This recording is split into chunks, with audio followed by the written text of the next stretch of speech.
오늘 말씀을 가지고 값싼 은혜를 넘어서 상처 속에 오시는 하나님이라 하는 그런 제목으로 은혜를 나누고자 합니다. 여러분, 지난주에도 말씀드렸던 것처럼 영화 밀양, 한 여인의 절망을 다룬 영화가 아니라 더 넘어서 우리에게 신앙적인 질문을 던지는 그러한 영화입니다. 유괴범에게 아이를 잃은 시내, 그 시내는 자신의 슬픔조차 이해받지 못한 채 값싼 은혜를 말하는 성도들과 정답말을 말하는 사람들, 그리고 가해자의 책임을 흐리는 그런 사람들 속에 또 한 번 무너졌습니다. 그래서 시내는 그 영화 후반부에 외칩니다. 하나님, 정말 당신은 살아계십니까? 하늘을 보면서 그 영화를 보신 분들은 아시겠지만 하늘을 쳐다보는 그 눈빛이 참 너무 가슴을 아프게 합니다. 그런데 하나님 정말 살아계십니까? 하나님 정말 보고 계십니까? 이러한 질문 종종 우리들도 하게 됩니다. 감당할 수 없는 고통 앞에서, 상처 앞에서 어쩌면 이런 질문을 우리도 하게 된다 하는 것입니다. 그런데 이 질문, 신앙이 없는 사람이 하는 질문이 아닙니다. 고통 앞에서, 상처 앞에서 정말 우리의 가장 깊은 내면의 자리에서 나오는 하나님에 대한 울부짖음입니다. 하나님 나를 봐달라라는, 내가 이 고통 속에 있다라는 그런 울부짖음이다, 이런 것입니다. 오늘 이런 질문을 한번 하면서 은혜를 나눠볼까 합니다. 만약 내가 시내라면 그 고통을 과연 믿음으로 어떻게 견뎌낼 수 있을까 하는 질문입니다. 유괴범에게 아들을 잃었습니다. 그것도 우발적 사고가 아니죠. 악의적인 폭력으로 이유 없이 잃었습니다. 바로 그 이후에 시내의 세계, 삶은 무너졌습니다. 이런 분들에게 무슨 말을 해야 할까요? 어떤 위로의 말을 해야 할까요?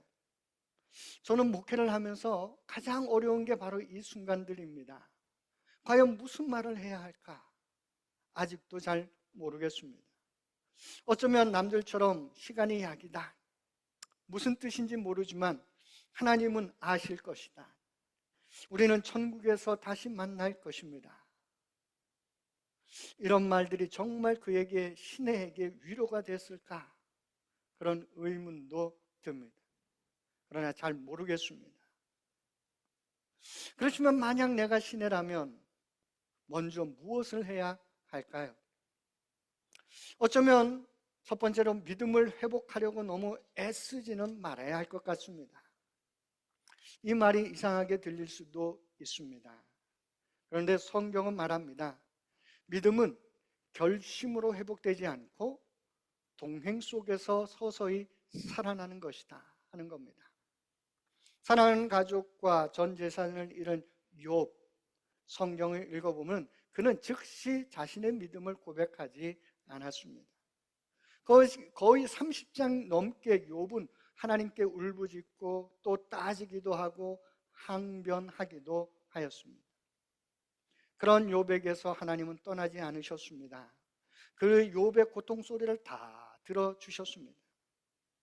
만약 내가 시내라면 이렇게 하나님께 고백해야 될 것입니다. 먼저, 주님, 지금 나는 이 상황을 받아들일 수 없습니다. 내가 왜 이런 상처를, 아픔을, 고난을 당해야 합니까? 하나님은 아시죠. 두 번째로, 용서해야 한다는 말에서 잠시 도망쳐야 합니다. 우리 예수님 용서하라고 말씀하셨습니다. 그렇다고 용서하는 그 고통의 시간을 건너뛰라고는 말씀하지 않으셨습니다. 예수님이 이 땅에 오신 것, 인간의 고통 속에 들어오신 것입니다. 예수님 당신 그 고통의 시간을 뛰어넘으신 분이 아닙니다. 예수님은 십자가를 지심으로 그 고통의 시간을 몸소 겪으신 분이 우리 예수님이십니다. 그러기에 십자가는 우리에게 그 고통의 시간을 내가 함께 한다라고 말씀하시는 시간입니다. 내가 그러기에 만약 시기를 하면 이렇게 기도할 수 있습니다. 하나님, 저는 아직 용서가 되지 않습니다. 그래서 고통스럽습니다. 주님도 용서하시기 위해 십자가에서 고통의 시간을 감당하셨듯이 저에게도 그 고통의 시간을 감당할 것을 허락해 주십시오. 용서하라고 말씀하지 마시고 먼저 제 옆에 가만히 앉아주시고 고통 가운데 있는 저를 어루만져 주옵소서. 이렇게 기도할 것입니다. 이 기도가 불신앙의 기도가 아닙니다. 이것은 이 땅의 인간의 몸으로 오신 성육신 하신 주님, 고통의 십자가를 지신 주님, 그 주님을 믿는 사람들의 기도인 것입니다. 세 번째로, 내가 시내라면 하나님을 답을 주시는 분이 아니라 고통 속에 들어오신 분으로 다시 만나는 것입니다. 하나님은 저 멀리 그 하늘에서 답만 주시는 분이 아니십니다. 우리 주님은 시내가 경험한 그 자리, 배신과 외로움과 부당함과 상실의 이 모든 감정을 삶에서 직접 경험하신 분이 우리 예수님이십니다. 예수님은 가룟 유다에게 배신도 당하셨습니다. 사람들에게 먹고 마시는 자라는 오해도 받으셨습니다. 빌라도의 재판정에서 악한 판결을 받으셨습니다. 억울한 판결을 받으셨죠. 십자가에 못 박으라는 소리 지르는 사람들로부터 버림을 받았습니다.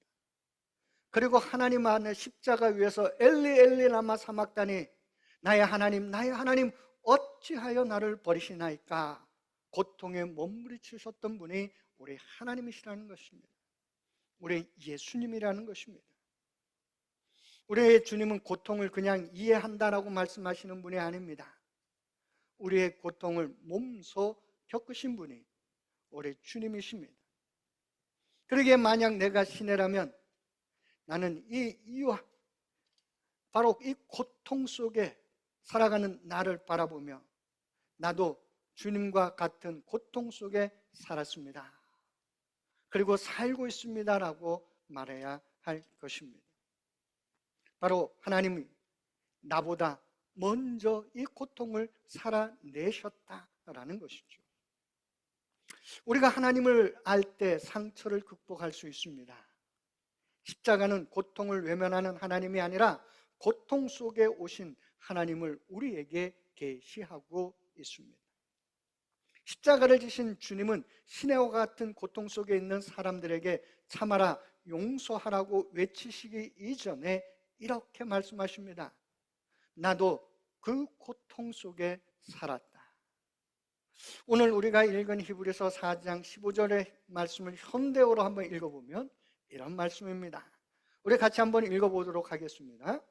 우리가 당하는 이 시련을 몸소 겪으신 분이기 때문에 우리의 연약함을 잘 알고 계십니다. 그렇습니다. 우리의 하나님은 우리의 상처를 머리로만 아시는 분이 아닙니다. 몸으로, 삶으로 겪으시고 눈물을 아시는 분이 우리 하나님이시다라는 겁니다. 그러기에 하나님은 문제를 뛰어넘어 오신 분이 아닙니다. 고난을 우회하여 우리의 삶으로 다가오신 분이 아닙니다. 바로 상처 속에 들어오신 분이 우리 주님이시다 하는 것입니다. 이스라엘 백성들이 고통의 광야에서 하나님의 말씀을 들었습니다. 인생의 고통의 광야에서 우리도 이 말씀을 듣기를 원합니다. 우리 하나님 이스라엘 백성들을 그들에게 이렇게 얘기했습니다. 내가 어디를 가든지 내가 너와 함께 하리라.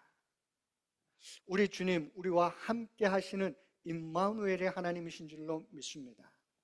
성탄이 무엇입니까? 임마누엘의 하나님, 우리와 함께 하시는 하나님이시다라는 겁니다. 그러기에 상처받는 사람에게 가장 필요한 것은 해결책이 아닙니다. 바로 상처받는 자와 함께 길을 가는 동반자가 필요합니다. 우리 모두가 그 동반자가 되어지기를 축원합니다. 하나님은 시내처럼 상처받은 이에게 말씀하십니다. 너의 고통 속에 내가 함께 있다. 너의 울음을 내가 안다. 너의 무너진 마음 위에 내가 내 손을 얹고 있다. 진정한 복음이 무엇입니까? 고통 속에 있는 우리에게 하나님이 함께 하신다 하는 말씀입니다. 그것이 복음이다라는 거예요. 복음은 고통의 정직한 표출을 죄로 정죄하지 않습니다. 성경에는 피해자의 고통에 대한 그냥 정직함이, 그 고통의 표출이 가득합니다. 시편 137편 9절을 읽어보면 이런 표현이 있어요.